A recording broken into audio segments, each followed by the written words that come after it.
I never thought I'd be sleeping in my car at 59. Not after 30 years of building someone else's dreams, paying someone else's bills, and putting my name on a house deed to save someone else's credit. The morning Decker handed me that eviction notice. I was polishing the mahogany dining table I'd restored for his big client meeting. "Inez, you need to be out by Friday," he said, not even looking up from his phone. 30 years together, and I got the same tone he used with delivery drivers. The house I bought him when he was broke, the home I filled with my furniture, my care, my life. Suddenly it was all his. But here's what Decker didn't know about the woman he threw away like yesterday's newspaper. I keep every receipt, every document, every piece of paper. And sometimes, the woman you underestimate is the one who holds all the cards. Before we jump back in, tell us where you're tuning in from. And if this story touches you, make sure you're subscribed because tomorrow I've saved something extra special for you. The antique restoration tools in my trunk were the only things that felt familiar anymore. Sandpaper worn smooth from decades of use. Wood stain bottles with my handwriting on masking tape labels. Brushes that had brought countless pieces of forgotten furniture back to life.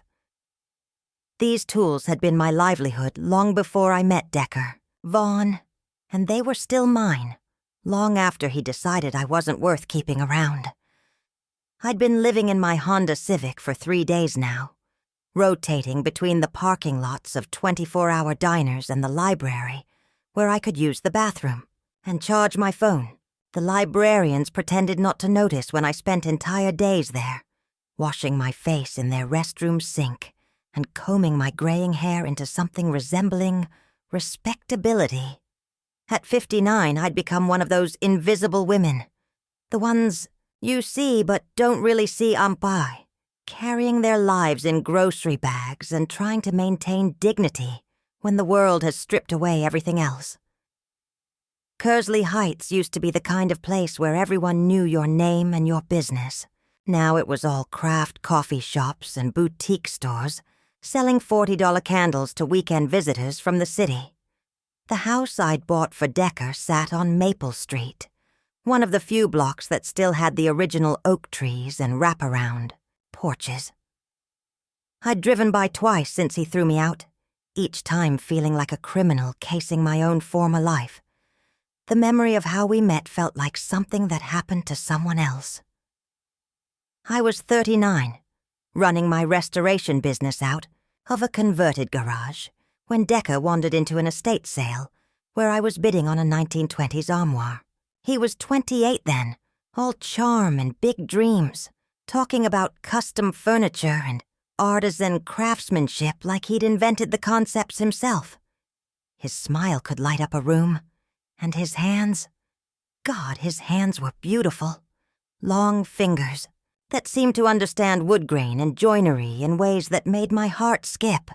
"You know what you're doing with that piece," he'd said, nodding toward the armoire I'd just won. 30 years of practice, I'd replied, though something in his admiring gaze made me feel younger than I had in years. That's how it started. Coffee, dates that turned into dinners, dinners that turned into him, moving into my apartment above the workshop. I taught him everything I knew about restoration, about the patience it takes to strip away layers of paint and neglect to find the beauty underneath. He was a quick learner, soaking up techniques that had taken me decades to master. For the first few years, we were a team. I'd handle the delicate work, the inlay repairs, the French polishing, the details that required steady hands and infinite patience. He'd tackle the heavy lifting, the structural repairs, the charming of clients who were more impressed by his youth and enthusiasm than my expertise. We called ourselves Caldora and Vaughn Restorations, though legally it was still just my business. But somewhere along the way, the dynamic shifted. Decker started talking about his workshop, his clients, his vision for expanding the business. He wanted to move beyond antique restoration into custom furniture design, targeting wealthy clients who could afford 5-figure dining room sets. When I suggested we take things slowly, build up our reputation first, he'd get that look, the one that said I was holding him back with my small-town thinking and careful approach. The first crack in our foundation came when he maxed out his credit cards on expensive tools and high-end wood without consulting me. Then came the business loan he applied for and got rejected because his credit score was somewhere south of disaster. That's when the creditors started calling, when I realized the charming man I loved had been financing his big dreams with borrowed money he couldn't repay. I just need a little help getting back on my feet, he'd said, sitting at my kitchen table with overdue notices spread between us like tarot cards predicting a grim future.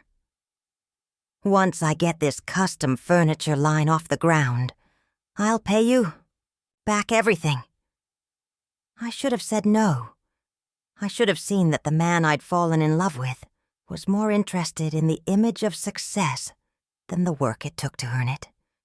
But love makes you stupid, and hope makes you even stupider. So I did what women have been doing for centuries. I sacrificed my financial security for a man's dreams. First, I paid off his credit cards. Then I covered his truck payment when the repo man showed up. When he got evicted from his apartment, I found us a rental house with a garage big enough for the workshop. And when he decided he needed to own property to be taken seriously by high-end clients, I co-signed on a mortgage. Actually, more than co-signed, the house went in my name because his credit was still shot. It's just temporary, he'd promised. Once my credit recovers, we'll put it in both our names. The house on Maple Street was perfect for our needs. Built in 1924, it had original hardwood floors, period details that spoke to our restoration, work and a detached garage that we converted into a proper workshop. I loved everything about it. The way morning light streamed through the kitchen windows, the built-in bookshelves in the living room, the clawfoot tub that I spent hours soaking in after long days hunched over furniture pieces. For 5 years, it felt like home. I planted a garden, painted the bedrooms, replaced the old windows with energy-efficient ones that still maintained the house's historic character. Decker worked on building his client base, while I continued taking on smaller, restoration projects that paid the bills. We weren't rich, but we were stable. I thought we were building something together. The change started when one of his custom dining sets got featured in a lifestyle blogger's Instagram post. Suddenly, orders were pouring in from clients who cared more about posting photos of their furniture than actually using it. Decker hired 2 assistants, started wearing designer clothes, and began referring to himself as a furniture artist rather than a craftsman. We need to rebrand, he announced one morning, scrolling through his phone instead of eating the breakfast I'd made. Vaughn's studio sounds more sophisticated than Caldora and Vaughn. What about my name? My 30 years in this business? Babe, you're talented, but you're not the face of this operation. These clients want to work with someone who gets their aesthetic. That should have been my wake-up call. Instead, I told myself he was just stressed from the sudden success, that once things settled down, he'd remember who'd been there when he had nothing. I kept handling the bookkeeping, managing the workshop, coordinating with suppliers, all the behind-the-scenes work that kept his artistic vision running smoothly. The final blow came last month when Decker announced he'd been invited to showcase his work at a high-end furniture expo in Atlanta. It was a huge opportunity, the kind of break that could establish him as a major player in the custom furniture world. I was excited for him, proud that our years of hard work were finally paying off. Then I saw the business cards he'd had printed for the expo. Decker Vaughn, founder and master craftsman, Vaughn Studio. No mention of me, of us, of the woman who'd taught him everything he knew and funded everything he owned. "Where's my name?" I asked, holding up the card. "Inez, be realistic. You do restoration work. I'm building a luxury brand here. With my tools, in my workshop, in the house I bought." "Our house," he corrected, though something in his tone made my stomach clench. "The deed has my name on it, Decker. Just mine." That's when his mask slipped completely. "Well, maybe it's time. We fixed that." Now, sitting in my car in the library parking lot, I understood what he'd meant. The eviction notice was dated 3 days after that conversation. He'd already consulted with a lawyer, already decided that the woman who'd built his success was now an obstacle to be removed. The cruelest part wasn't just being thrown out. It was how efficiently he'd erased me from the narrative. According to the story he was telling clients and assistants, I was a disgruntled ex-employee who'd been living in his house rent-free. The 30 years of our relationship, the thousands of dollars I'd invested, the sweat equity I'd put into building his business, all of it rewritten as charity he'd generously provided to a woman who couldn't make it on her own. But Decker had made one crucial mistake. He'd assumed that 30 years of supporting his dreams had made me weak, dependent, forgettable. He didn't know about the filing system I'd maintained, the receipts I'd saved, the documentation I'd kept of every financial transaction. He thought I was just the woman who did the books and made the coffee. He was about to learn that the woman who keeps the books also knows where all the bodies are buried. The Kersley Heights Public Library became my office, my sanctuary, and my war room all at once. I'd claimed a corner table in the reference section, where the Wi-Fi was strongest and the librarians were kindest. Mrs. Patterson, who'd been working there since before I graduated high school, would bring me coffee in a real mug instead of the paper cups they gave other patrons. She never asked questions, just nodded when I told her I was doing some research. What I was really doing was excavating my own life. I'd kept every document related to the house purchase in a fireproof safe that I'd grabbed during my 15-minute packing frenzy. Bank statements, insurance papers, tax records, correspondence with the realtor, inspection reports, all of it organized in manila folders with my neat handwriting on the tabs. Decker used to tease me about my filing system, calling it obsessive and old-fashioned. Now my obsessive organization might be the key to my survival. The house deed was the first smoking gun. There in black and white was my name as the sole purchaser. No co-borrower, no joint ownership.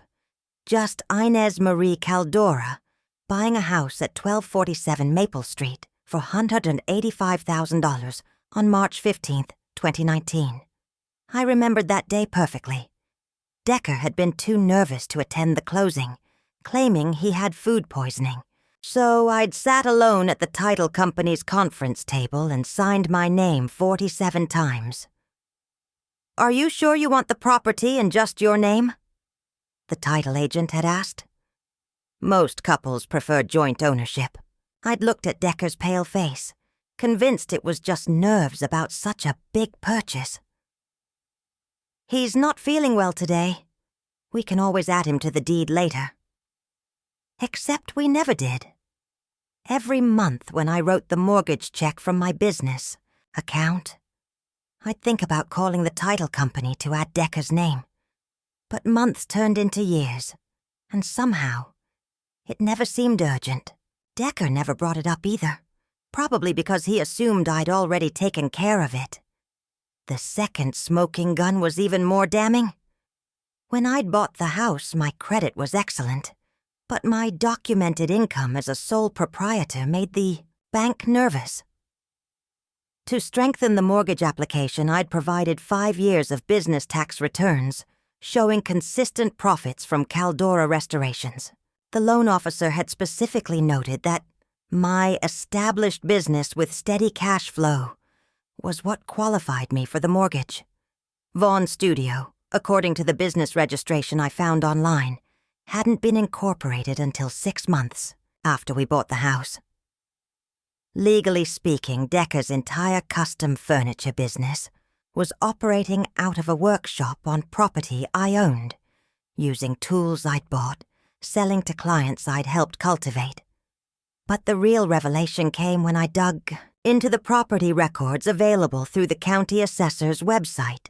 The house had been reassessed in 2022, and its current value was listed at $340,000. With the improvements we'd made and the market appreciation, I was sitting on over $150,000 in equity. No wonder Decca wanted me gone. My phone rang while I was printing out property records. Merritt Joel's name flashed on the screen, and I felt a flood of relief. Merritt had been my closest friend since we'd worked together at Riverside Nursing Home in our 20s, back when I was considering a career in healthcare before discovering my passion for restoration. She'd gone on to study paralegal work while I'd found my calling in furniture repair. But we'd maintained a friendship built on shared memories of changing bedpans and comforting dying patients, experiences that either bond you for life or break you completely. Inez, honey, where the hell are you? I drove by the house and saw Decker loading furniture into a truck with some blonde woman who looks young enough to be carded at Applebee's. Trust Merritt to cut straight to the heart of it. I'm at the library. He evicted me. He what now? I explained the situation while Merritt unleashed a stream of profanity that would have made our old nursing supervisor blush. Her anger on my behalf was both comforting and energizing, proof that I wasn't crazy, that what had happened to me was genuinely outrageous. "Bring me every piece of paper you have," she said when I finished. "I'm going to make some calls." Merritt's mobile notary business had evolved into something between legal advice and therapy for women, navigating divorces, estate issues, and domestic situations. She couldn't practice law without a degree, but she'd developed a reputation for knowing which documents to file, which agencies to contact, and which lawyers were worth hiring when push came to shove. An hour later, we met at Rosie's Diner, the same place where Merritt and I had gossiped about boyfriends and complained about difficult patients 30 years ago. The red vinyl booths were the same, though now they were held together with duct tape, and the coffee still tasted like it had been brewed during the Carter administration. "Show me everything," Merritt said, spreading my documents across the sticky table like a detective examining evidence. She studied the deed first, then the mortgage papers, then the business records. Her expression shifted from sympathetic friend to focused professional as she absorbed the details. "Inez, honey, this man is about to learn a very expensive lesson about underestimating women who keep good records." "What do you mean?" "What I mean is that you don't just own this house. You own it free and clear in the eyes of the law. Decker has no legal claim to the property whatsoever. None. He's essentially been living in your house for 5 years without paying rent." The words hit me like a physical blow. I'd been so conditioned to think of everything as ours that I'd forgotten the legal reality was quite different. But the eviction notice is toilet paper. Legally speaking, he has no authority to evict you from your own property. In fact, if anyone should be getting evicted, it's him. Merritt pulled out her phone and started making notes. "Here's what we're going to do. First, I'm calling my friend Rebecca, who handles real estate law. Second, we're going to document every improvement you made to the house and every business expense that came out of your pocket. Third, We're going to figure out exactly how much money you've invested in Decker's career. But I don't want to hurt him. Inez Marie Caldora. Merritt's voice carried the same tone she'd used when we were young nurses, and I was being too soft with difficult patients. That man threw you out of your own house and tried to steal your life's work. This isn't about hurting him. This is about protecting yourself. She was right, of course. While I'd been worried about being fair to Decker, he'd been systematically erasing me from my own life. The blonde woman loading furniture was probably his new girlfriend, moving into the house I'd bought and paid for while I slept in my car. There's something else, Merritt said, studying the mortgage documents more closely. See this clause here? It's a standard rider that says if the property owner dies or becomes incapacitated, ownership transfers according to their will or estate. Plan. Do you have a will? From 2018. It leaves everything to Decker. We're changing that immediately, and we're going to make sure he knows about it. Over the next 2 hours, Merritt helped me construct a battle plan. We'd start with a cease and desist letter informing Decker that he was unlawfully occupying my property.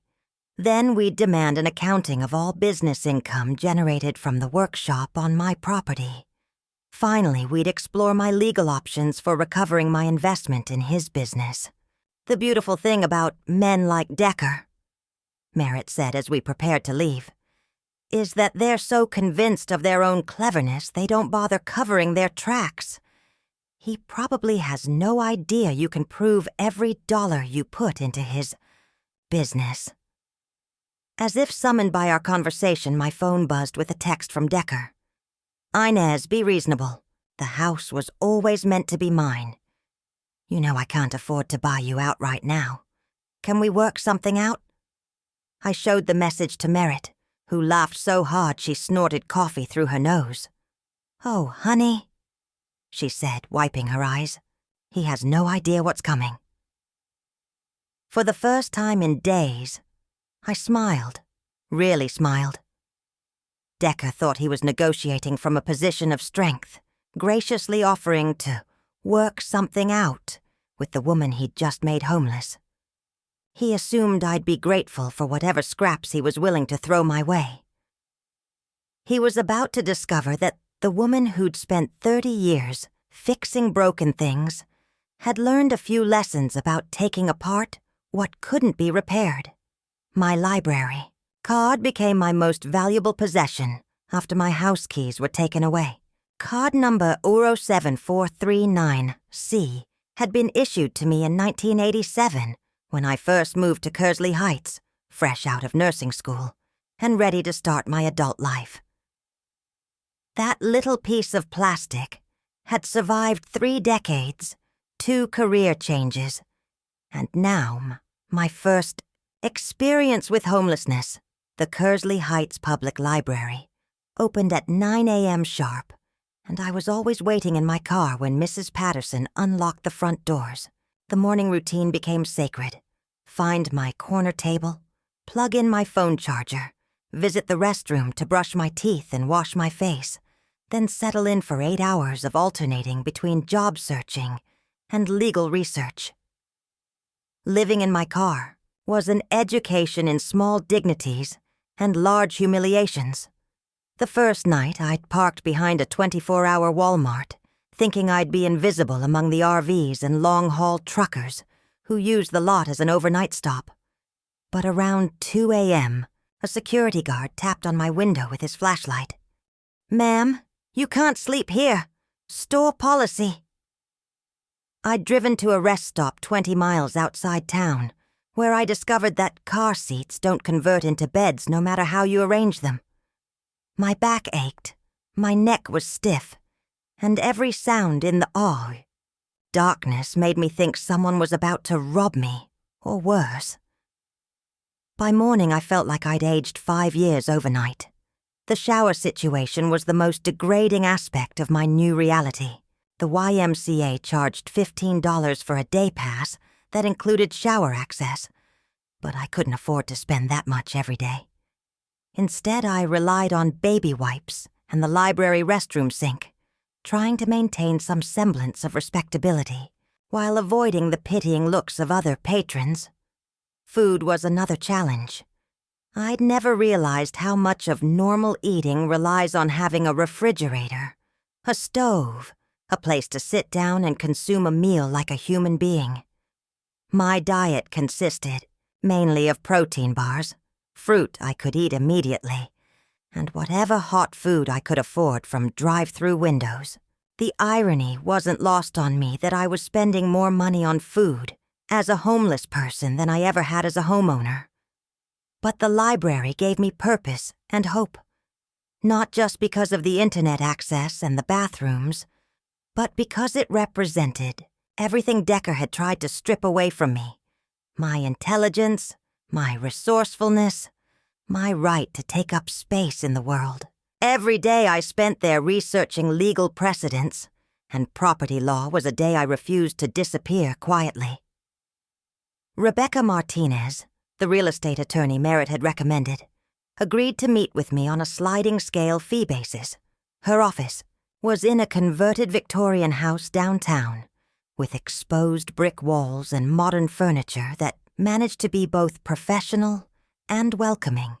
Rebecca was younger than I'd expected, maybe 40, with curly black hair and the kind of direct gaze that made you believe she'd spent her career taking on difficult cases. Mrs. Caldora, I've reviewed the documents Merritt sent me, and I want to be very clear about something from the start, she said, gesturing for me to sit in the leather chair across from her desk. You are not the victim of a domestic dispute or a complicated breakup.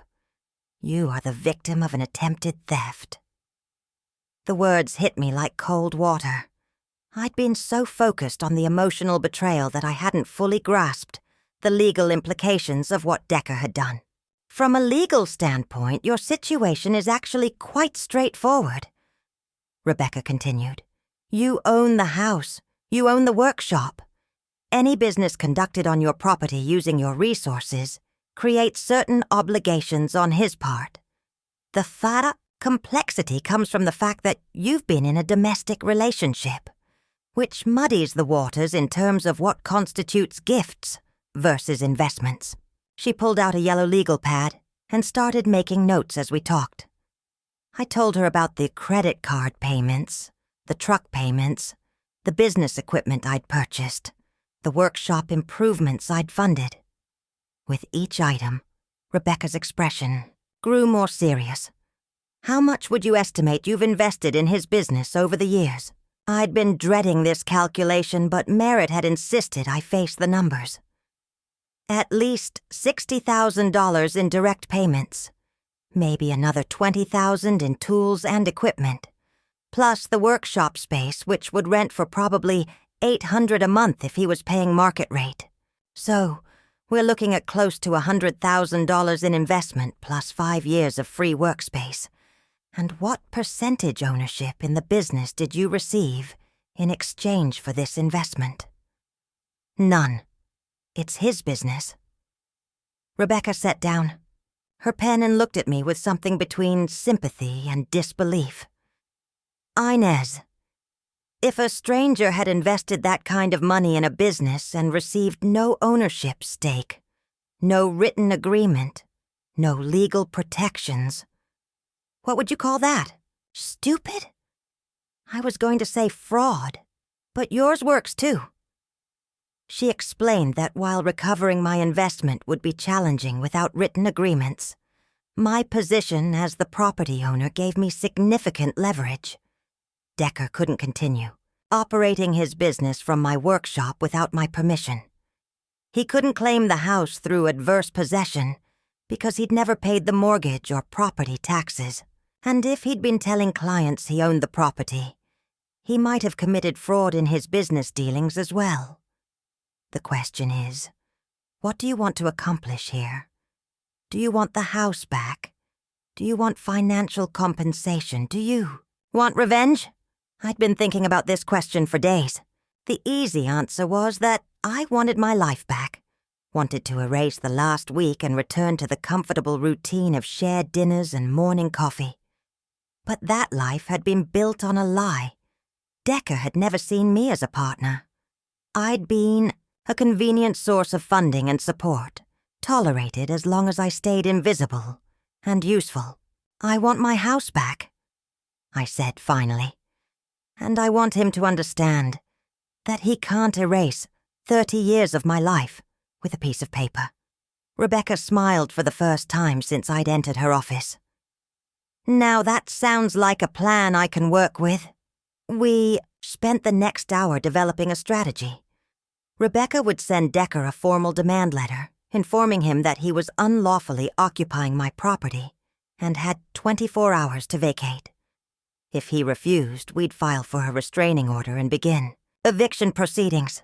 In the meantime, I needed to document everything.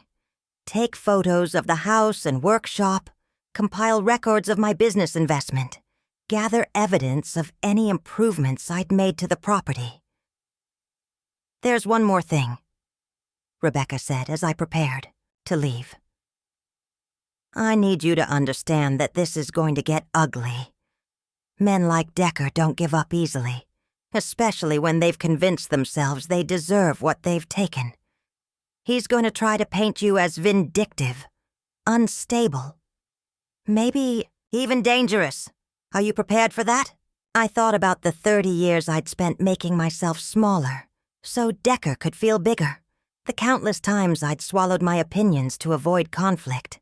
The way I'd trained myself to be grateful for the scraps of affection he threw my way. I've been preparing for this my whole life, I said. I just didn't know it. That evening I drove past the house for the first time since Decker had thrown me out. His truck was in the driveway, along with a silver Honda I didn't recognize. Through the kitchen window I could see him moving around, probably making dinner for his new girlfriend in the kitchen I'd painted last spring. The sight should have broken my heart, but instead I felt something I hadn't experienced in years. Clarity. This wasn't my home anymore. It was just a building where someone else was living. My home was something I'd have to create for myself. Somewhere new. Somewhere he'd never been. But first, I was going to make sure he understood the cost of throwing away a woman who'd spent decades learning how to fix what was broken. My mother's sewing kit had been sitting in my car's trunk for 3 months, forgotten beneath spare blankets and emergency supplies.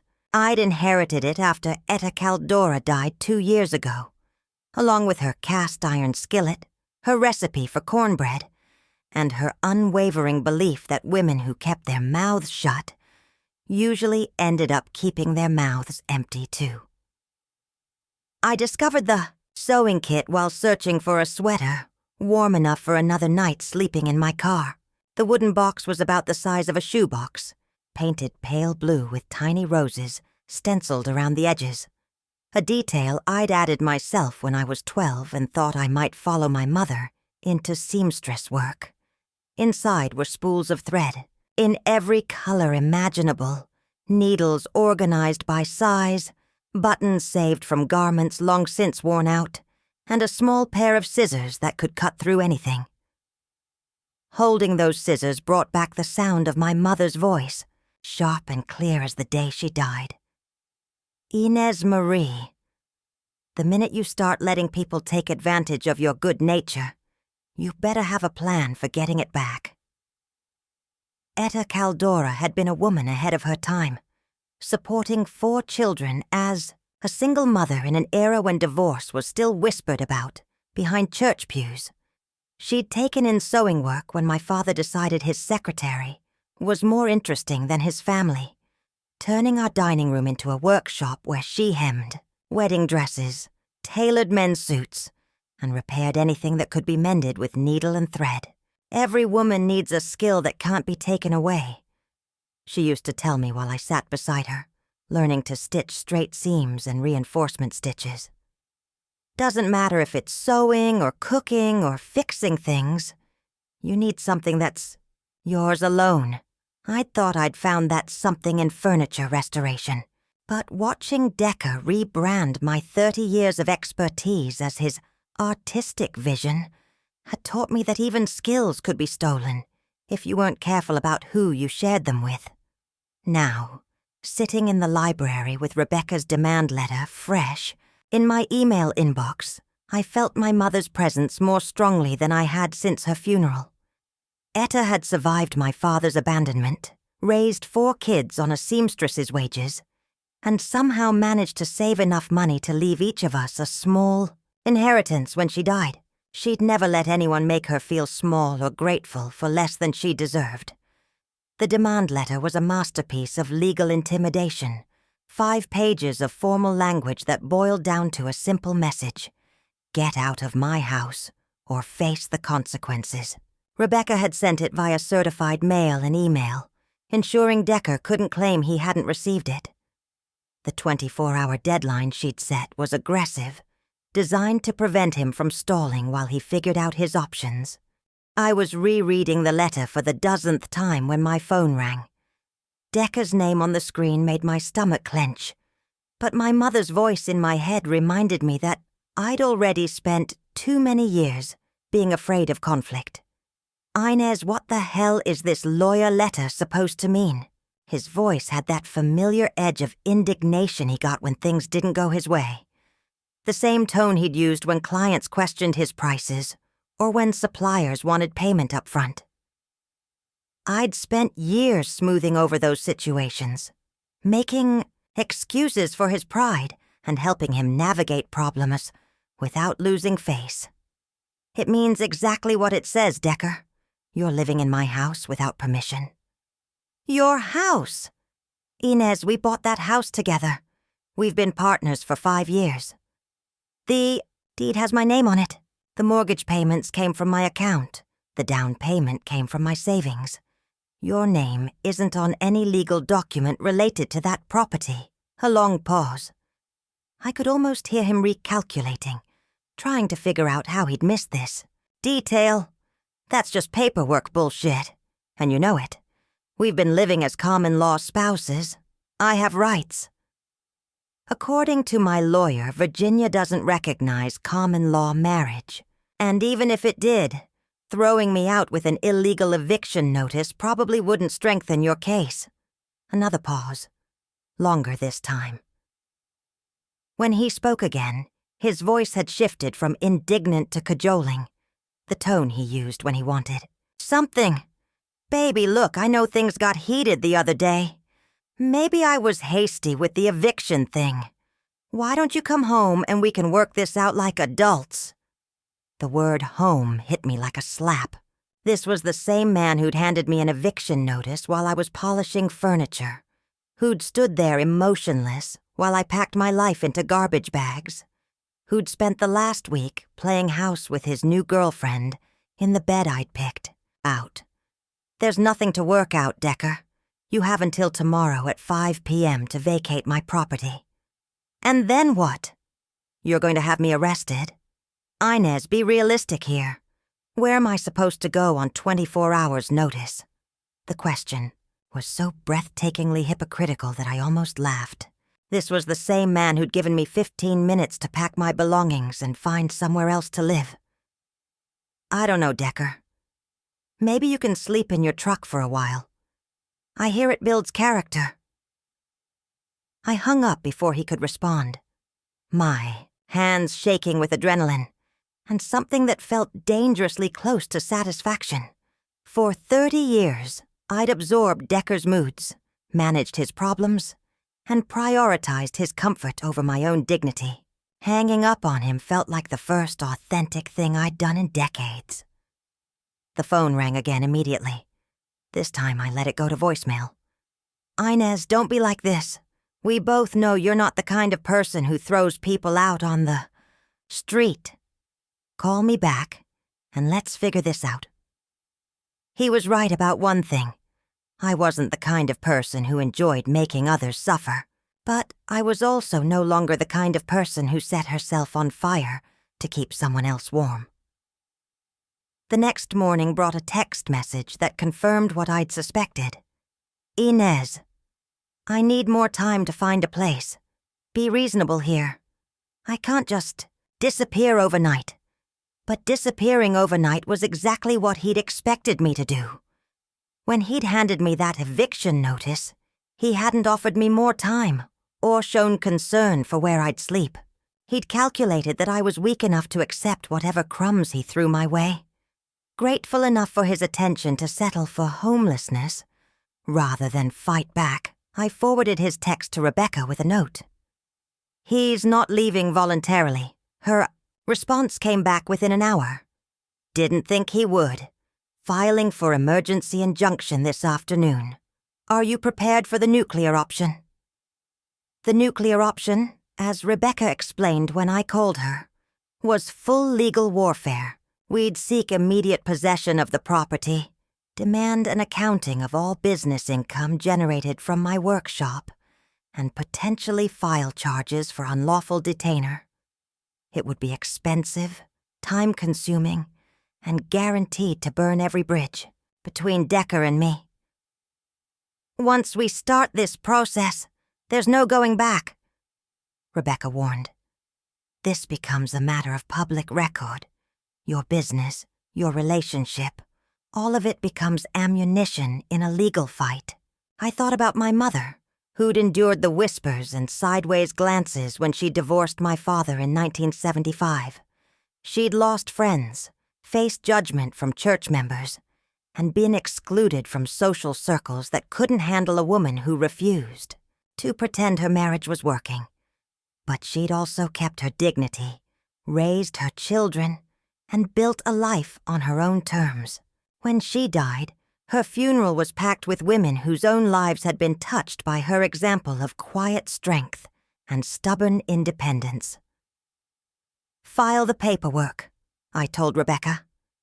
It's time Decker learned what it costs to throw away a woman who spent her whole life learning how to survive.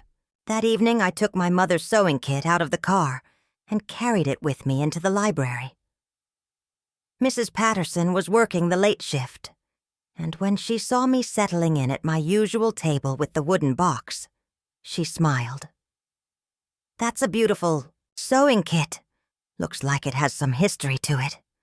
It belonged to my mother. She taught me that every woman needs something that can't be taken away. Mrs. Patterson nodded knowingly. Smart woman. What was her something? I opened the box and touched the small scissors, still sharp enough to cut through anything. The ability to mend what was broken and know when something couldn't be fixed. And what's yours?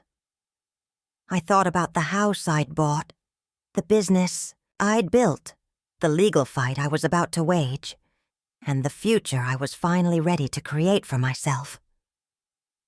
I'm still figuring that out. The manila envelope arrived by certified mail on a Tuesday morning, delivered to the library where Mrs. Patterson signed for it with the gravity of someone who understood that important documents deserved ceremonial treatment. Inside were copies of filings from the circuit court, property records I'd requested weeks ago, and a note from Rebecca's paralegal that made my coffee go cold in my hands. Mrs. Caldora, you need to see this immediately. Call Rebecca as soon as you read the attached documents. Janet. The first document was a warranty deed dated 6 months after I'd bought the house.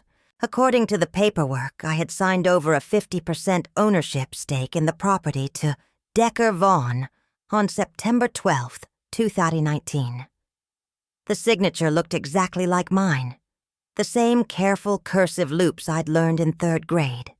The same slight slant to the right that came from years of writing quickly while taking orders in my nursing days. But I had never signed this document. I was certain of it. My hands were shaking as I called Rebecca's office. She answered on the first ring, which told me she'd been waiting for this call. Inez, tell me you didn't sign that deed modification. I never signed anything like that. I would remember signing away half my house. That's what I hoped you'd say. Because if you did sign it, we have a very different legal situation. But if you didn't... What are you saying? I'm saying we might be looking at a felony forgery case. Someone created a legal document with your forged signature and filed it with the county recorder's office. That's a crime that could send someone to prison. The room seemed to tilt around me. Decker hadn't just tried to steal my house. He'd committed fraud to do it. This wasn't a bitter breakup or a property dispute anymore. This was evidence of premeditated theft. There's more, Rebecca continued. Janet found additional documents filed around the same time. A business license, modification that adds your name as a 50% owner of Vaughn Studio, effective the same date as the deed change, and a power of attorney document that gives Decker the right to make business decisions on your behalf. I stared at the pages spread across the library table, trying to process what I was hearing. Why would he add me to the business if he was trying to steal the house? Because it creates a paper trail that supports his story.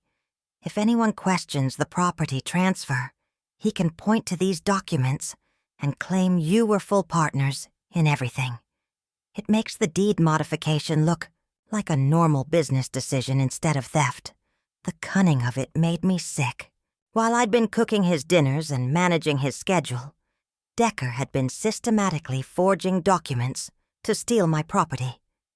Every conversation about our future, every time he'd called the house ours, every moment I'd thought we were building something together, he'd been planning this theft. We need to get these documents examined by a handwriting expert, Rebecca said. But I'm confident they'll confirm what we already know. The question is whether you want to pursue criminal charges in addition to the civil case. Criminal charges meant police reports, potential arrest warrants, a case that would be handled by the district attorney's office rather than just between lawyers. It meant that Decker wouldn't just lose the house. He might lose his freedom. Need to think about it. Take your time, but don't take too long. There are statute of limitations issues we need to consider. After hanging up, I sat in the library, staring at the forged documents until the words blurred together. Other patrons came and went around me. Teenagers working on homework, elderly men reading newspapers, a young mother helping her toddler pick out picture books. Normal people living normal lives, unaware that the quiet woman in the corner had just discovered that the man she'd loved for 30 years was a felon. Telling and preparing this story took us a lot of time, so if you are enjoying it, subscribe to our channel. It means a lot to us. Now back to the story. My phone buzzed with a text from Merritt. Coffee? I have news about your boy Decker. We met at Rosie's Diner again, where Merritt slid into the booth across from me with the expression of someone who'd spent the morning digging up dirt. I did some checking around about your ex, she said without preamble. Turns out he's been telling people a very interesting story about your breakup.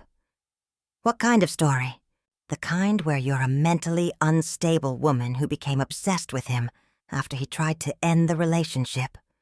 According to Decker's version, you bought the house as a way to control him, then became violent when he tried to move out. The cruelty of it took my breath away. He wasn't just stealing my property. He was destroying my reputation to justify the theft. There's more. I talked to Sandra Reeves, who works at the title company. She remembers your closing because it was unusual for someone to put a house in just their name when they were obviously buying it for a couple.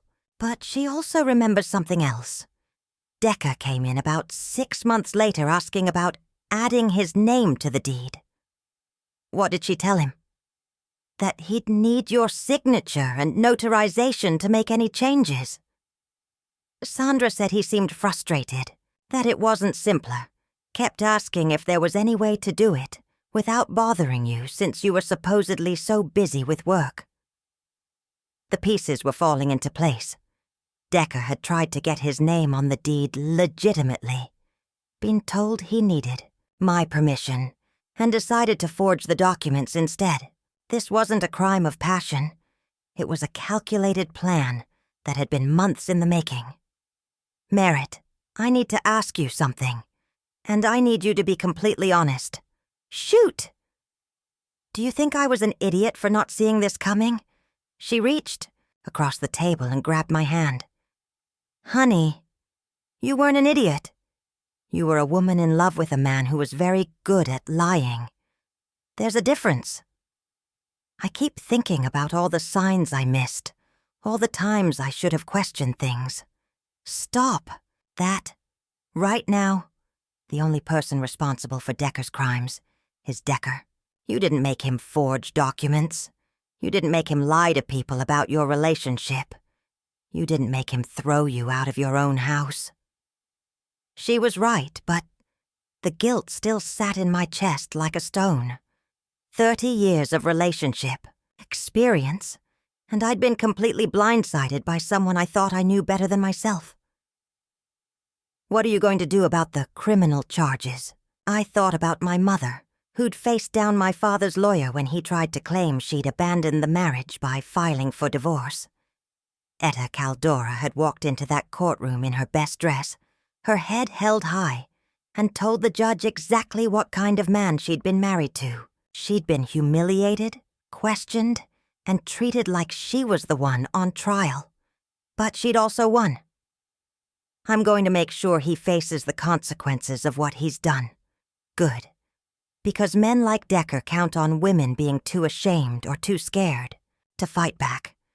Every time we let them get away with this shit, we make it easier for them to do it to the next woman. When I got back to the library, I called Rebecca and told her to pursue both civil and criminal charges. Within an hour, she'd contacted the sheriff's office and the district attorney's office to report the suspected forgery. By the end of the week, a detective would be assigned to investigate.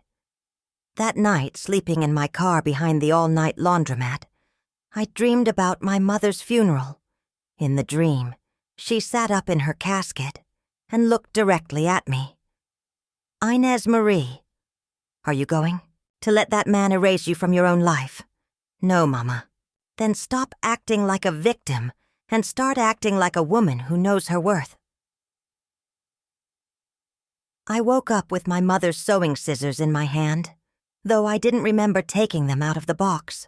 The blades caught the parking lot lights, still sharp, enough to cut through anything that needed cutting. The house keys felt heavier than they should have when Rebecca handed them to me across her desk, 2 small pieces of metal that represented everything I'd lost and everything I was about to reclaim. The emergency injunction had been granted faster than anyone expected, thanks largely to the forged deed documents that had turned a property dispute into a criminal matter. Judge Morrison was not pleased when he saw the evidence of document forgery, Rebecca said, organizing the court papers into a neat stack. Decker has 24 hours to remove his personal belongings under sheriff supervision. After that, you're free to change the locks and reclaim your property. I turned the keys over in my palm, studying the brass house key I'd had made when we first moved in, the smaller key for the workshop, the mailbox key that seemed almost comically insignificant given everything that had happened. 5 years ago, these keys had represented the life Decker and I were building together. Now they were evidence in a criminal case. There's something else you need to know, Rebecca continued. Detective Morrison wants to interview you about the forged documents. They're treating this as a serious felony case. The detective, Helen Morrison, no relation to the judge apparently, turned out to be a woman in her 40s with graying blonde hair and the kind of steady demeanor that probably came from years of dealing with domestic violence cases. We met at the sheriff's office in a small conference room that smelled like burnt coffee and industrial disinfectant. Mrs. Caldora, I want you to understand that document forgery is a Class 5 felony in Virginia. If convicted, Mr. Vaughn could face up to 10 years in prison and substantial fines. This isn't something we take lightly." She spread photocopies of the forged documents across the table, along with examples of my genuine signature from bank, records, and tax returns. Even to my untrained eye, the differences were obvious once you knew what to look for. The forged signature was too careful, too perfect. Like someone had been tracing my handwriting rather than writing naturally. "We'll need you to provide handwriting samples for comparison, and you'll likely be called to testify if this goes to trial. Are you prepared for that?" I thought about testifying in open court, describing the intimate details of my relationship with Decker, explaining how I trusted him with my financial security, only to be betrayed. It would be humiliating and painful, but it would also be public record that he was a criminal who'd stolen from someone who loved him. "Yes, I'm prepared." Detective Morrison nodded approvingly. "Good, because I have to tell you, we see this kind of thing more often than you'd think. Financial abuse, document forgery, property theft. It's particularly common in relationships where one partner controls the finances or has significantly more assets. Is there anything else I should know?" "Just that Mr. Vaughn has hired a lawyer and is claiming the signatures are genuine. He's saying you knew about all the document changes and agreed to them verbally. It's going to be his word against yours, unless we can find additional evidence." The additional evidence came from an unexpected source. Renzo Fleet, Decker's business partner and former friend, called my cell phone that afternoon while I was sitting in the library trying to process everything that had happened. "Mrs. Caldora, this is Renzo Fleet. I worked with Decker on some of his custom furniture projects. I was wondering if we could talk." I'd met Renzo a few times at business events. A quiet, well-dressed man who seemed uncomfortable with Decker's increasingly flashy lifestyle. He had money from his family's construction business and had been one of Decker's early investors when the custom furniture work started taking off. We agreed to meet at a coffee shop downtown, somewhere public where I'd feel safe talking to someone who might be loyal to Decker. But when Renzo walked in, his expression told me he wasn't there to defend his former business partner. "I owe you an apology," he said before he'd even sat down. "I should have said something months ago when I started, noticing discrepancies in the business accounts." "What kind of discrepancies?" Decker was claiming ownership of assets that I knew belonged to other people. The workshop, some of the tools, even some of the client relationships. When I asked him about it, he said you'd signed everything over to him as part of your business partnership. Renzo pulled out his phone and showed me a series of text messages between him and Decker from several months ago. In them, Decker was clearly lying about my involvement in the business, claiming I'd invested money in exchange for partial ownership that I'd later signed away. "This is evidence," I said, screenshotting the messages on my own phone. "There's more. Decker asked me to witness a document signing a few months ago. Said it was just business paperwork between you two. I refused because something about it felt off. He was being too casual about the whole thing. And you weren't there to sign it yourself." My hands were shaking as I forwarded the screenshots to Rebecca and Detective Morrison. This was proof that Decker had been planning the document forgery for months, that he'd tried to get witnesses for his fake signatures, that the whole scheme was premeditated. "Why are you telling me this now?" Renzo looked uncomfortable.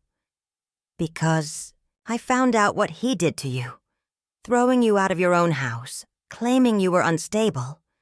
It's disgusting. And because I realized that if he'd lied to me about you, he was probably lying about other things, too." "Other things?" "The business income, the client payments, the tax situation. None of it adds up the way it should. I think Decker's been skimming money from the business accounts to fund his lifestyle.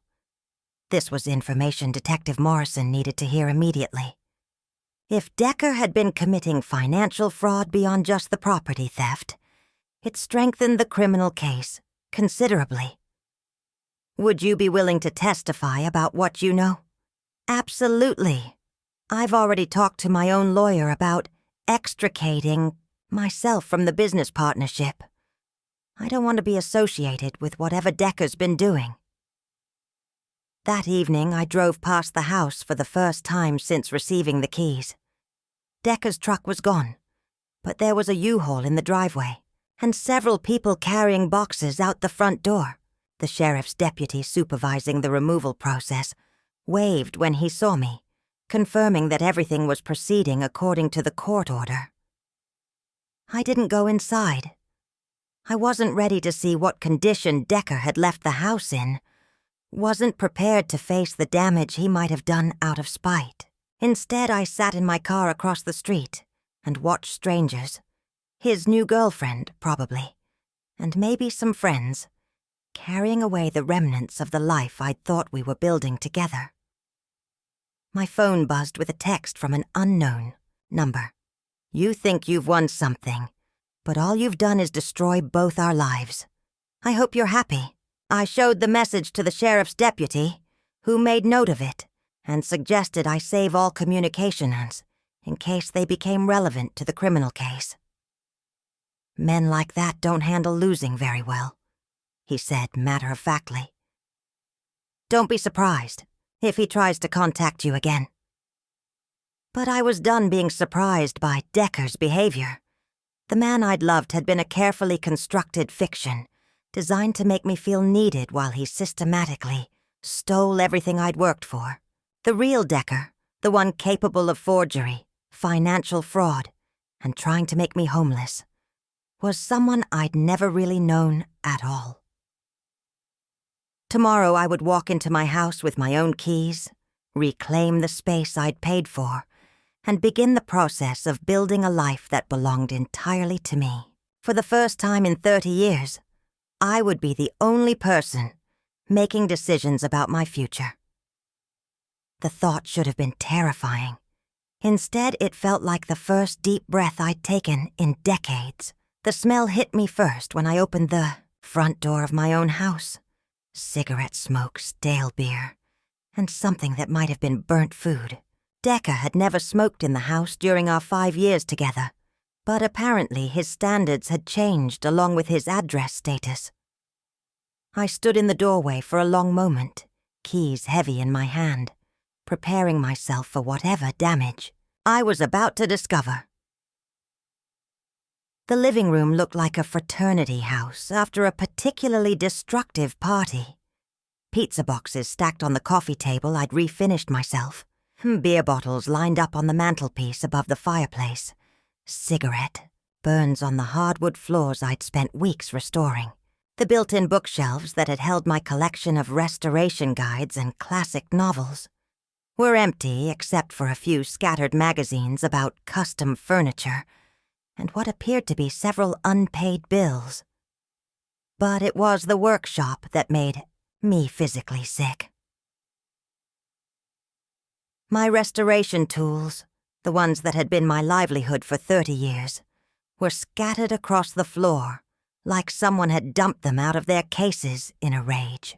Chisels with damaged edges, sandpaper torn and scattered, finish brushes stiff with dried stain because they hadn't been cleaned properly. The workbench I'd inherited from the craftsman who taught me furniture restoration was scarred with new cuts and burns, as if it had been used as a cutting board and cigarette ashtray. Most of my power tools were gone entirely. The belt sander I'd bought with my first restoration paycheck, the orbital sander that had helped me complete hundreds of projects, the router set that had taken me months to save up for, all missing, according to the sheriff's inventory list. Decker had claimed they belonged to his business when he loaded them into the U-Haul. Those tools were mine before he ever touched them. I told Detective Morrison when she came to document the scene. I have receipts going back 20 years. Add it to the list of things we'll be pursuing," she said, photographing the damaged workshop. This level of destruction suggests he was motivated by more than just wanting to move out quickly.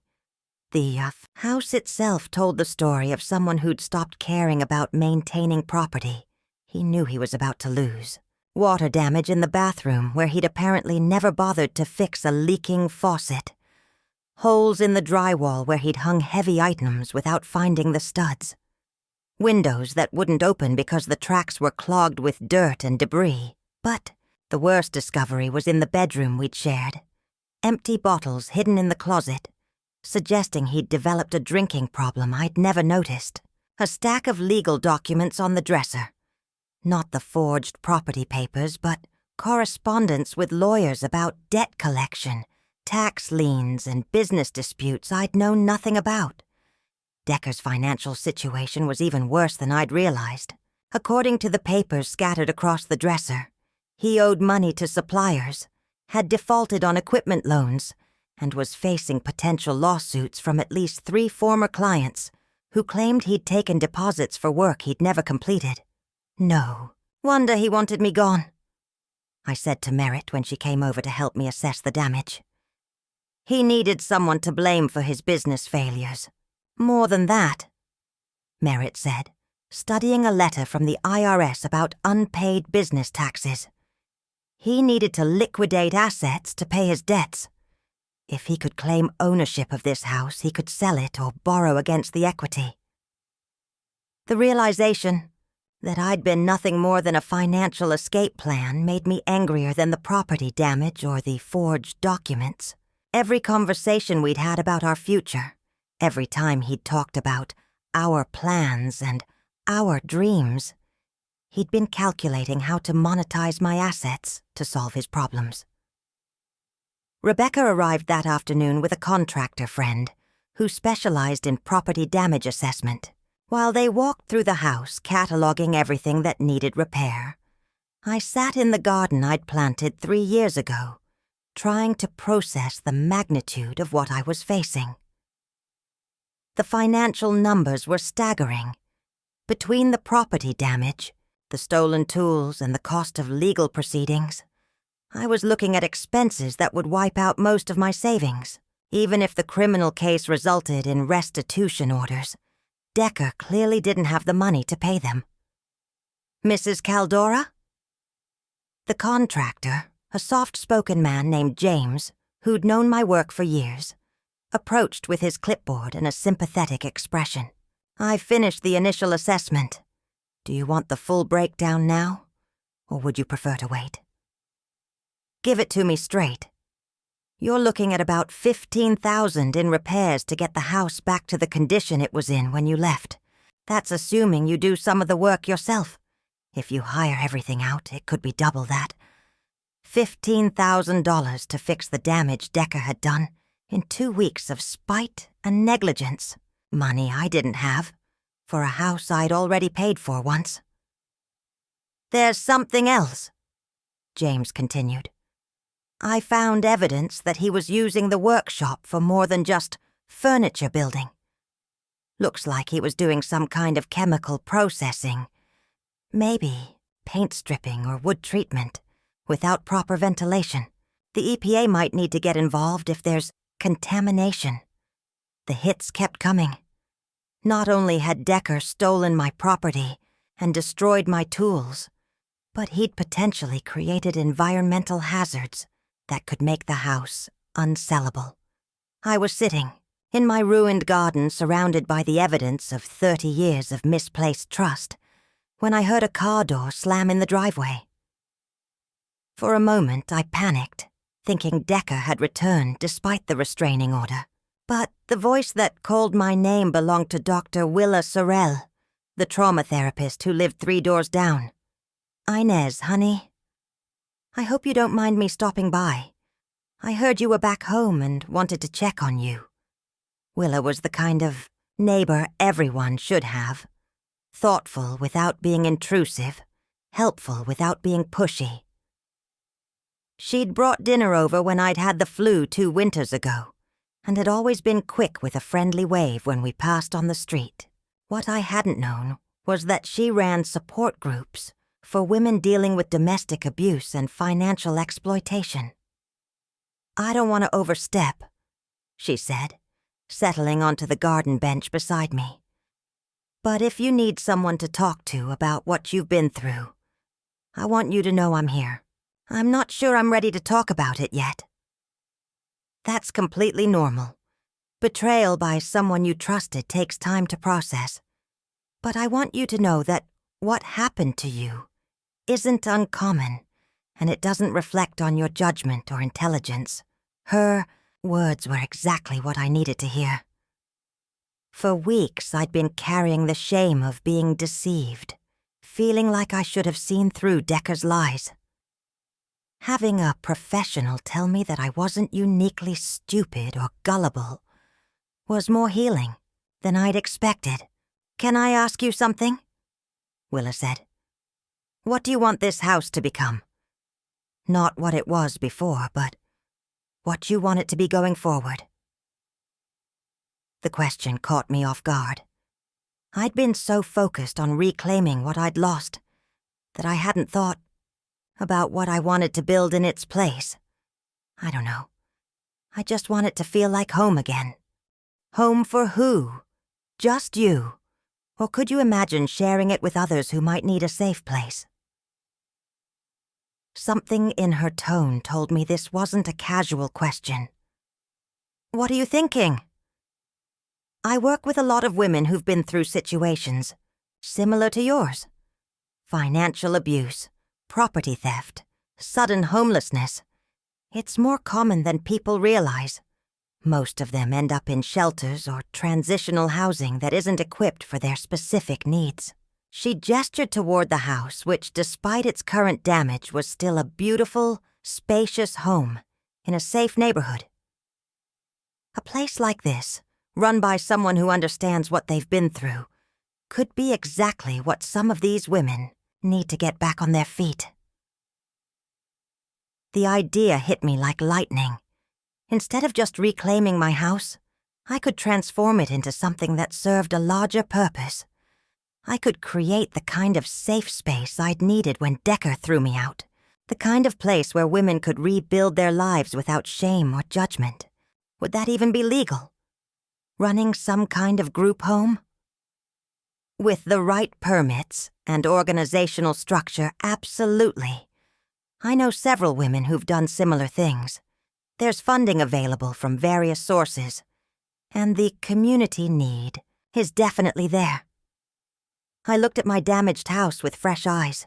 The extra bedrooms that had been mostly empty, the large kitchen that could feed multiple people, the workshop that could be transformed into a space for job training or counseling. It all suddenly made sense. "I'd want to focus on older women," I said, the idea taking shape as I spoke. "Women like me who've been discarded after decades of building someone else's life. There's a huge need for that demographic. Most support services are designed for younger women with children. Women over 50 often fall through the cracks." By the time Willa left that evening, I had the outline of a plan that felt bigger and more meaningful than anything I'd imagined for my future. Instead of just surviving Decker's betrayal, I could transform it into something that helped other women who'd faced similar situations. The house he'd tried to steal from me was going to become a refuge for women he'd never bothered to consider. Women society had taught to be invisible, grateful, and quiet about their own worth. But first, I had to finish the legal fight that would make it all possible. 6 months later, I stood in the kitchen of what was now officially known as Caldora House, watching Leontine, Ty Ashcroft, teach a 73-year-old former bank executive how to make cornbread from scratch. The kitchen had been completely renovated since Decker's occupation. New countertops, proper ventilation, and enough space for multiple people to cook together without getting in each other's way. The secret is not mixing it too much," Ty was saying, her gravelly voice carrying the authority of someone who'd been feeding people for decades. "Cornbread wants to be tender, not tough. Treat it like you're handling something precious." The bank executive, Marion Wells, had arrived 3 weeks ago after her adult children convinced her to sell her house and move into assisted living, then promptly emptied her bank accounts and disappeared. At 73, she'd found herself, homeless for the first time in her life, too proud to admit what her children had done, and too devastated to know where to start rebuilding.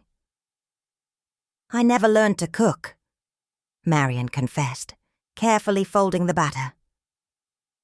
"My husband preferred restaurants, and after he died I just ate frozen dinners and sandwiches. Honey, cooking is just chemistry with more seasoning," Ty replied. "You managed money for 40 years. This is just following a different kind of formula." I watched this exchange while reviewing the monthly reports that had become part of my new routine. Caldora House was licensed as a transitional housing facility for women over 50, with funding from a combination of grants, private donations, and the restitution settlement from Decker's criminal conviction. The legal process had taken 8 months, but it had ended with him pleading guilty to felony forgery and agreeing to pay damages that covered the house repairs and my stolen tools. He'd served 6 months in county jail and was now on probation, with a requirement to pay monthly restitution. The payments were small. He was working at a hardware store and living in a studio apartment, but they covered about half of our monthly operating expenses. There was a certain poetic justice in knowing that Decker was now contributing to a program that helped women he'd spent his life exploiting. Ms. Inez, the voice belonged to Sandra Rivera, our newest resident, who'd moved in the week before, after her nephew convinced her to sign over power of attorney, then used it to sell her house and keep the proceeds. "Dr. Sorelle is here for the afternoon group session." Willa had become our unofficial therapist in residence, running weekly support groups and individual counseling sessions for women who were processing not just homelessness, but the deeper trauma of being betrayed by people they had trusted. Her presence had been crucial in getting our state licensing, and her network in the mental health community had helped us develop programs specifically designed for our population. The afternoon group met in what used to be the living room, where I'd discovered Decker's beer bottles and cigarette burns. Now it was a comfortable space with mismatched furniture that the residents had restored themselves, using tools from the workshop I'd rebuilt. Every chair and table had a story, pieces donated by community members, found at estate sales or rescued from thrift stores, and given new life by women who were learning to give themselves new life too. Today's group included 7 women ranging in age from 52 to 78. Carmen, who'd lost her house when her ex-husband forged her signature on a reverse mortgage. Dolores, whose daughter had systematically emptied her mother's savings account while supposedly helping with finances. Ruth, who'd been evicted after her landlord sold the building she'd lived in for 20 years. And 3 others whose stories followed similar patterns of financial abuse, family betrayal, and societal invisibility. "I want to talk today about rebuilding identity after loss," Willa began, settling into her usual chair. "When someone steals not just your money or your home, but your sense of who you are, how do you begin to reconstruct yourself?" Marion raised her hand tentatively. "I keep thinking about who I used to be. A professional, a homeowner, someone who had her life together. Now I feel like I'm starting over at 73, and I don't know who that person is supposed to be." "That's exactly what we're here to explore," Willa replied. "Inez, do you want to share how you've been thinking about this question?" All Eyes turned to me, and I felt the familiar flutter of nervousness that came with being seen as a leader rather than just another survivor. 6 months ago, I'd been sleeping in my car and wondering if I'd ever feel valuable again. Now I was running a program that housed 12 women and had a waiting list of people who needed what we offered.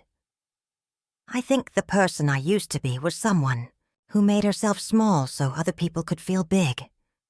I said slowly. The person I'm becoming is someone who takes up the space she deserves and helps other people do the same. Ruth, a former teacher who'd been evicted when her building was converted to condos, nodded vigorously. Yes, I spent 40 years making... Sure, my students felt confident and capable, but I never applied those same standards to my own life. So how do we change that? Carmen asked. How do we stop being invisible? We start by believing we deserve to be seen, Ty said with characteristic bluntness. And we practice taking up space until it feels natural instead of selfish. The conversation continued for another hour, covering everything from practical, job-hunting strategies to deeper questions about self-worth and independence. These sessions had become the heart of what Caldora House offered. Not just a place to sleep and recover, but a community where women could process their experiences without judgment and begin to imagine different futures for themselves. After the group ended, I walked through the house checking on the various projects that were always underway. In the converted garage workshop, Carmen was refinishing a dining room set that would go into the house's permanent furniture collection. In the back bedroom that had become our computer center, Marion was working through online courses in basics, financial literacy, and small business management. The garden had been expanded into a full urban farm that supplied vegetables for our meals and provided an income stream through the farmer's market booth that Dolores managed every Saturday. What had started as my small herb garden had become a 1/4 acre of raised beds, fruit trees, and greenhouse space that demonstrated how much could be accomplished when people worked together toward common goals. My phone rang as I was deadheading the tomato plants. Rebecca Martinez's name on the screen still made me slightly nervous, though these days her calls were usually about paperwork for the nonprofit rather than legal emergencies. Inez, I have some news about the Decker situation. My stomach tightened automatically. What kind of news? He's asking for a modification of his restitution agreement. Claims he can't afford the monthly payments on his hardware store salary. 6 months ago, this call would have sent me into a panic about losing the funding that kept Caldora House operating. Now I felt nothing but mild annoyance at having to deal with Decker's problems again. What are our options? We can agree to reduce the payments, fight to keep them the same, or propose an alternative arrangement. But honestly, Inez, you're not financially dependent on his restitution anymore. The grant funding and donation income have stabilized to the point where you could probably eliminate his payments entirely and still operate successfully. She was right. Caldora House had attracted attention from foundations that funded programs for older women, from donors who appreciated our focus on financial abuse recovery, and from former residents who'd rebuilt their lives and wanted to support others doing the same. Decker's monthly payments had become more symbolic than essential. Let's eliminate the payments entirely, I said after thinking for a moment. I don't want to be connected to him financially anymore. Are you sure? That's money you're leaving on the table. I'm sure. I want him completely out of my life, and I want to prove that what we've built here doesn't depend on anything he provides. After hanging up, I sat in the garden thinking about how much had changed since that morning when Decker handed me an eviction notice while I polished his dining room table. He'd tried to erase me from my own life, assuming I was too weak or too dependent to fight back. Instead, his betrayal had forced me to discover strengths I didn't know I had, and to create something more meaningful than anything we'd built together. That evening, all 12 residents gathered in the kitchen for our weekly community dinner. The menu was Ty's famous cornbread, Carmen's vegetable soup made with produce from our garden, and a chocolate cake that Marion had successfully baked without burning. The conversation ranged from practical matters like household maintenance, schedules, to deeper topics like future goals and dreams. "I've been thinking about what comes next for me," Sandra announced as we cleared the dishes. "I want to go back to school and get my real estate license. I figure if I understand property, law better, I can help other people avoid what happened to me. The community college has a great program," Ruth added. "I looked into it when I was thinking about career changes. They even have classes specifically about elder law and financial exploitation." These conversations had become one of my favorite parts of community life at Caldora House. Women who'd arrived feeling ashamed and defeated were making plans for futures they were excited about. They were supporting each other's dreams and sharing resources in ways that created genuine friendships rather than just convenient arrangements.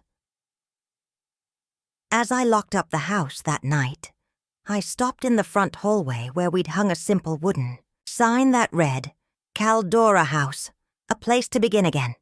Below it was a smaller plaque listing the names of women who'd lived here and moved on to independent housing, new careers, or reunification with family members who'd proven themselves trustworthy. 12 names so far, with more being added every few months, as residents achieved their goals and made room for new arrivals. Each name represented a woman who'd been discarded by someone she trusted and had found the strength to rebuild her life on her own terms. At the bottom of the plaque was a quote that Willa had suggested. "The most powerful thing you can do is to take up the space you deserve and help others do the same." 6 months ago, I'd been a woman who made herself small, so a selfish man could feel important. Tonight I was someone who'd created space for a dozen other women to discover their own worth and plan their own futures.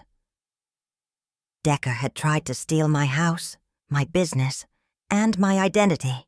Instead, he'd inadvertently given me the chance to become the person I was always meant to be. Someone who fixed what was broken and built something better from the pieces. Tomorrow, 3 new women would arrive at Caldora House, carrying their own stories of betrayal and loss. And they'd discover what I'd learned that morning when I first held the keys to my reclaimed home. Sometimes the best revenge is not getting even, but getting better. In the end, the house Decker had tried to steal from me had become something he'd never imagined and could never destroy. A place where invisible women learned to be seen, where broken trust was rebuilt into something stronger, and where the casualties of other people's selfishness discovered they were capable of creating their own happy endings. The last light I turned off was in the workshop, where Carmen's refinishing project sat waiting for tomorrow's coat of stain. In the morning, something that had been damaged and discarded would be beautiful and useful again, just like the women who called Caldora House home. It had been 1 year since Inez Caldora first stepped back into the house Decker had tried to steal from her. 1 year since the locks were changed, the legal battles were won, and the damage left behind was assessed in brutal daylight. Some women would have sold the house and moved to another town for a fresh start. Not Inez. The house wasn't just a structure, it was a statement, a monument to what had been taken, what had been rebuilt, and what would never be surrendered again. Caldora House, as it was now legally and proudly known, had begun as a whispered dream between Inez and Dr. Willa Sorrell, her neighbor and trauma therapist. The concept was radical in its simplicity, a transitional refuge for women over 50 who had lost their homes through betrayal, fraud, or neglect. Most shelters weren't built for them. Older women, without children in tow, navigating shame, grief, and the lonely echo of financial ruin. Now, on this quiet May morning, Caldora House was alive with the soft hum of new beginnings. The kitchen smelled of rising yeast and browning butter. Ty was making her famous honey cornbread muffins for brunch. The front garden buzzed with bees, and the voices of Marion and Carmen crouched side by side pulling weeds, chatting about compost and control, both emotional and agricultural. Inside, the workshop held 3 women sanding an old armoire someone had donated last week, a project that would be sold at the community fundraiser in June. Inez stood in the hallway with a clipboard and her coffee, watching the scene unfold through the open doors. A year ago, she was polishing a mahogany table for a man who would betray her before dinner. Now she was overseeing a home filled with women learning to heal through purpose. She smiled without realizing it. "Ms. Caldora?" a voice called from the stairs. It was Sandra Rivera in her neatly pressed jeans and a t-shirt that read, "Make room for me." She held an envelope. "This came in the mail for you. Looks official." Inez took the envelope, instantly recognizing the return address. Office of Restitution and Civil Settlements, Richmond, VA. Her stomach knotted slightly, even now. The money from Decker's court-mandated restitution had been consistent until recently, despite his lawyer's repeated pleas to renegotiate the payments. She hadn't expected more paperwork. Inside was a check for $5,000 and a brief note. Final payment, per agreement. Case closed. That was it. No apology, no explanation, no plea for understanding. Inez stared at the check for a long moment. She could hear Rebecca's voice in her head. "Accepting the final payment means you're agreeing not to pursue further civil damages, Inez. Are you sure?" Months ago, the answer had been yes. Now, holding the last piece of what he owed her, she felt nothing. Sandra peeked over her shoulder. "Is that from him?" "Yes," Inez replied simply. "It's the last of it." "Well," Sandra said after a pause, "you always said this house was going to stop needing his money eventually. Looks like you were right." Inez tucked the check into her folder and nodded. "It doesn't need him. None of us do." That night, after lights out and final room checks, Inez sat in the workshop, turning over an old photo in her hands. It was taken during the early Caldora and Vaughn days, when Decker still wore flannel, and she still smiled like she believed in something. In it, he stood beside her with a hand on her shoulder, their first finished restoration project between them. A cedar chest once destined for the landfill. She looked younger in the photo. Not just in age, but in spirit. Naive, maybe. Hopeful, certainly. "You did good work," said a voice from the door. Willa stood there, arms crossed, sipping herbal tea. "Both of you did, but he threw it away." Inez gestured at the photo. "Sometimes I wonder what might have happened if he'd been a different man, if he'd stayed grateful, if I'd demanded better." Willa came in and sat across from her. "That kind of wondering will eat your bones hollow. You didn't need a different man, you needed a better mirror." Inez set the photo down. "I think I found one. Or 12 of them, actually. All living in this house." 13, Willa corrected gently. "You're still here, too." The next week brought news both joyous and unsettling. Marion, the quiet former bank executive who had once burned toast in fear of her own independence, was moving out. She'd secured a 1-bedroom apartment through a senior housing initiative, and had been hired part-time as a financial educator at the community center.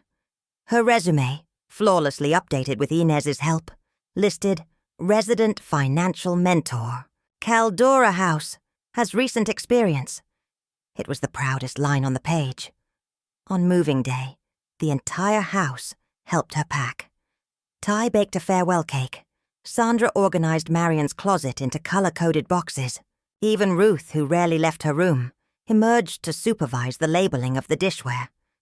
As Marion hugged Inez goodbye, she whispered, "Thank you for not letting me disappear."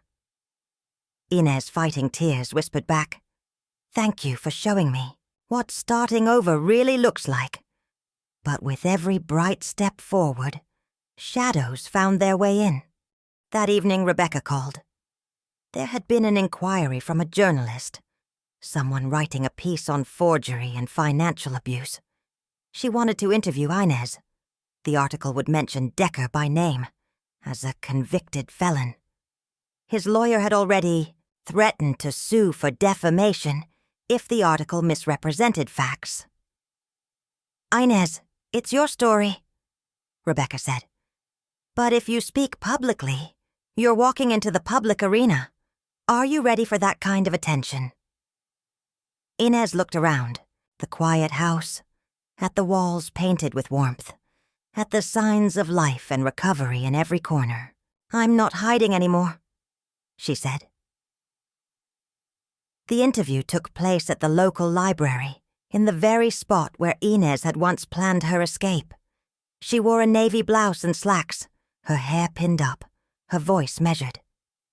The journalist, a soft-spoken woman named Priya, asked gentle but probing questions. "What was the moment you realized this wasn't just a breakup? It was theft." Inez thought about it. "When he told me I needed to leave by Friday, and didn't even look up from his phone. That's when I realized I'd been nothing but convenience. When someone discards you like a coffee cup, you start checking your bank statements. What would you say to other women who suspect they're being financially abused?" That love and loyalty are not excuses for losing your autonomy. If you can't access your own money, if your name isn't on the deed, if you're constantly justifying your existence, then you've already lost too much. Get help, keep records, and if necessary, walk out before they push you. When the article was published online, it went viral. Hundreds of emails came in. Women in Kansas, widows in Georgia, sisters in Oregon. Messages flooded the Caldora House inbox. "I didn't know this was happening to others. Thank you for saying what I've never been able to admit. I thought I was alone." Willa cried, reading them. Ty printed them all and taped them to the bulletin board by the dining room. Inez, overwhelmed, sat quietly on the front porch and let it all wash over her. A year ago, she'd been invisible. Now, she was a lighthouse. The leaves had just begun to turn amber in Kersley Heights, and Caldora House smelled of cinnamon, wood polish, and stories in the making. In the span of 12 months, the once quiet home had evolved into a sanctuary that bore the fingerprints of dozens of women who'd walked through its doors. The furniture spoke, if one listened. Each restored drawer, each freshly sanded tabletop telling of patience, strength, and the refusal to be forgotten. Inez stood in the center of the house's sunlit foyer, flipping through a glossy brochure. The cover displayed a watercolor rendering of Caldora House, surrounded by blooming flowers, and an iron sign at the gate. Across the top, in bold serif font, Caldora Foundation, rebuilding one life at a time. She never imagined it would grow this far. What began as a legal reclamation of a stolen home had become a movement. The foundation was now official, with a non-profit status and a newly appointed advisory board, including Willa, Rebecca, and Merritt. The project had funding, visibility, and a wait list, dozens of names long. They had secured a second property 2 blocks away, a smaller house with 4 bedrooms, which would soon become the first Caldora House satellite. More than that, the Caldora name was being whispered in community centers and state meetings. Financial abuse against older women, a subject once met with polite discomfort, was now being discussed openly, with Inez's story cited in white papers and women's shelters training programs. But for all the outward success, it was the small things that filled Inez's heart. The steady laughter from the kitchen during dinner prep, the confident knock on her door from a resident seeking advice, the first time someone walked through the gate carrying nothing but shame and left with a lease and a job offer. One such woman was Ava Wren. Ava had arrived in July with 2 garbage bags and a bruised cheek she insisted was from a fall. At 62, she had been living with her son's family in a garage after losing her job and apartment during the pandemic. When she'd asked for help with groceries, her daughter-in-law suggested she move into a nursing home. When she hesitated, the locks were changed while she was at the laundromat. It had taken Ava 3 weeks to speak in full sentences at Caldora House. Now, 2 months later, she was leading the woodworking team in the workshop and had developed a knack for creating intricate inlays that Inez herself admired. "I haven't felt useful in a decade," Ava told her one afternoon, while they worked together on an Art Deco sideboard. "Turns out you just need the right tools, and the right people who don't treat you like furniture themselves," Inez chuckled. "Most people don't know the value of an antique until someone teaches them to look again." That fall, Inez received an invitation she never expected, an offer to speak at the statewide conference on women's economic security. The keynote slot, expenses paid. Her story had reached lawmakers. They wanted her testimony, not just as a victim, but as a builder of solutions. She hesitated at first. Public speaking wasn't her strength, and she hated the idea of reliving the worst parts of her story in front of a crowd. But Ty gave her a hard stare over her reading glasses and said, "If you don't tell them what happened, who's going to explain why it keeps happening?" Willa added, "The woman you used to be needed to hear someone like the woman you are now. This is for her, too." So Inez went. The stage lights were hot, and the ballroom was packed with nonprofit leaders, policymakers, and survivors. She stood, behind the podium, heart hammering, and began simply, "My name is Inez Marie Caldora. I'm 60 years old, and last year the man I loved tried to erase me from my own life." There was no pity in the silence that followed, only respect. She told the story in layers, the gradual erasure, the forged documents, the disbelief she felt when friends first questioned her devotion, the loneliness of waking up in a library, parking lot. But she didn't end with betrayal. She ended with purpose. "I got my house back," she said, "but what I really reclaimed was my worth. And I decided that if I had the strength to do it for myself, I could help others do it, too." She told them about Caldora House, about the women who arrived with nothing but wounds and left with resumes and bank accounts, about teaching older women to recognize coercion, to say no, to know that starting over wasn't a death sentence. It was a door. When she finished, the standing ovation lasted a full minute. Backstage, a dozen women lined up to hug her. One whispered, "I didn't know you could fight back." Another clutched her hand and said, "I'm going home to change the locks tonight." Returning home from the conference, Inez found a package waiting on her front porch. It was wrapped in brown paper addressed in handwriting she didn't recognize. Inside was a thick manila folder, a typed letter, and a small leather-bound notebook. The letter was from Renzo Fleet, Decca's former business partner. "I'm sorry it took me this long to find the courage," it began. "But I've compiled everything I could from the business records Decca tried to hide. I found files on hard drives he left behind, invoices with false dates, contracts he forged. I also found this notebook, which I believe is yours. I hope it helps. The notebook was unmistakable. One of Inez's old project logs from her early restoration days, missing for years. It was filled with sketches, formulas, sanding techniques, handwritten notes about rare wood-grain reactions. It was priceless. Her intellectual DNA. The folder, on the other hand, was a damning chronology, evidence of years of Decker's financial deceit. Credit lines opened in her name, checks written from her accounts before she'd even noticed. It was enough to launch a second round of criminal charges if she wanted to. She brought it to Rebecca the next day. "This could bury him," Rebecca said, flipping through the pages. "I don't want revenge," Inez replied. "I want protection. If he ever tries to take someone else down this road, I want to make sure it ends before it starts." They forwarded the documents to the district attorney. A new investigation was opened.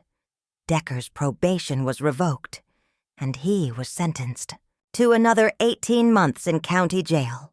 This time, no one came to speak for his character. As the seasons turned and Caldora House entered its second year, the women who lived there began to build not just their lives, but their legacies. Carmen launched a small Etsy shop for her refinished furniture, which sold out its inventory in days after a local newspaper did a feature on her work. Ruth began, tutoring neighborhood children in reading and math. Sandra enrolled in night classes for real estate licensing.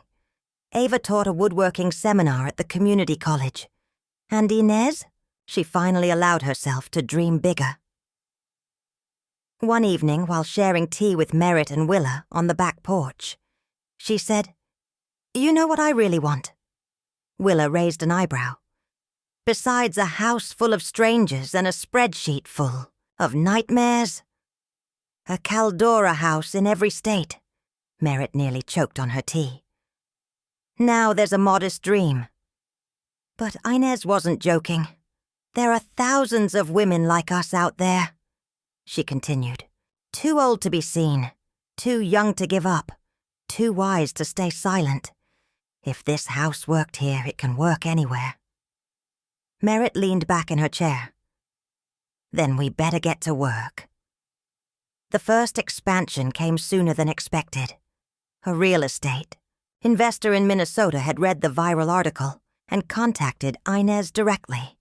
His mother, a woman he'd once dismissed as just old-fashioned, had died with thousands in unpaid debts she'd taken on after her husband's death. Debts that weren't hers. "I want to help," he wrote. "I want to buy a house and donate it to your foundation." And just like that, Caldora House, St. Paul, was born. In the next 6 months, 4 more offers came in. Colorado, North Carolina, Oregon, and Texas. Each house would be run independently but with guidance and training from Inez's founding team. Each house would cater to women 50 and up, offering legal assistance, counseling, financial education, and most importantly, dignity. At the ribbon cutting for Caldora House Denver, Inez stood beside a former resident, now its new director. "This isn't just about housing," she said to the local news crew. "It's about identity, about rewriting the narrative that says women become less valuable as they age. We're here to say, actually, this is where our stories get really good." Back home in Kersley Heights, life settled into something quieter, deeper. Inez's mornings were now her own. She no longer woke to panic or dread, but to purpose.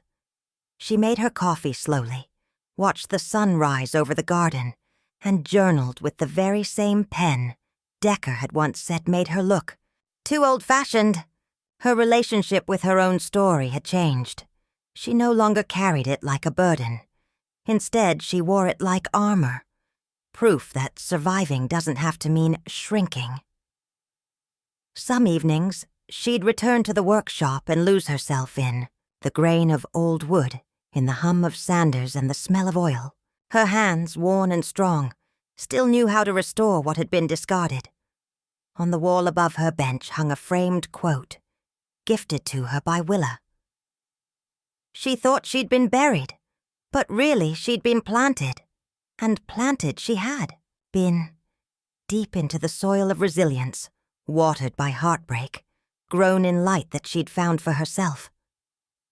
One morning, as spring returned and the dogwood trees outside Caldora House bloomed anew, Inez opened the door to find a woman standing on the porch, suitcase in hand. She was in her late 60s. Her coat was buttoned too tight, her eyes tired but defiant. "Is this where the women go?" she asked quietly. "The ones who lost everything but still want to start over?"